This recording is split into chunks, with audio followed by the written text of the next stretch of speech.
Northern Ireland officials have reportedly been turning a blind eye to traders who have been unable to adapt to the strict new post-Brexit measures on goods entering the region, reports claim.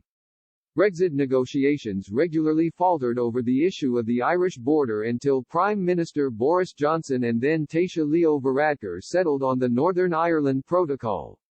This meant the region would leave the EU along with the rest of the UK, but continue to follow the rules of the bloc's single market and customs union. Such an arrangement meant seamless trade could continue with the Republic of Ireland, avoiding the revival of a hard border. A trade barrier was drawn down the Irish Sea for British goods going to and from Northern Ireland instead. However, just days after the UK's transition period out of the EU drew to a close, traders have experienced significant upheaval which has threatened businesses within the region. Last week, political editor Sam McBride claimed, the Irish Sea trade border has removed products from supermarket shelves, ended at least one business, created an immediate trade imbalance between Northern Ireland and Great Britain and exposed this government's promises as worthless.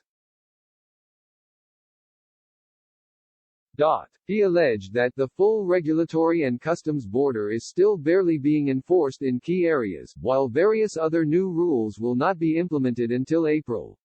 He also claimed that the full volume of trade crossing the Irish Sea has not yet reached its usual capacity, due to lockdown, December stockpiling and the usual reduction in trade seen in January.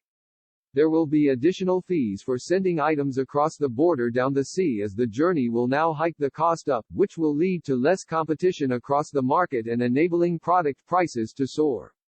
Consumers in Northern Ireland have already faced restricted choice in Sainsbury's, as the supermarket has temporarily replaced its Taste the Difference range with Spar brand, a drastic move which could be replicated by many retailers who supplied Northern Ireland in coming weeks.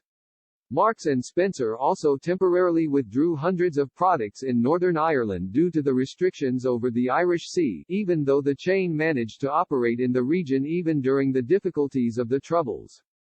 Deliveries have also been slowed down by the checks conducted by EU officials and the need for customs declarations, as well as UK Border Force officials who are searching vehicles. Mr. McBride claimed, in fact, the first week of the new border has actually largely involved officials turning a blind eye to widespread infringement of the new rules.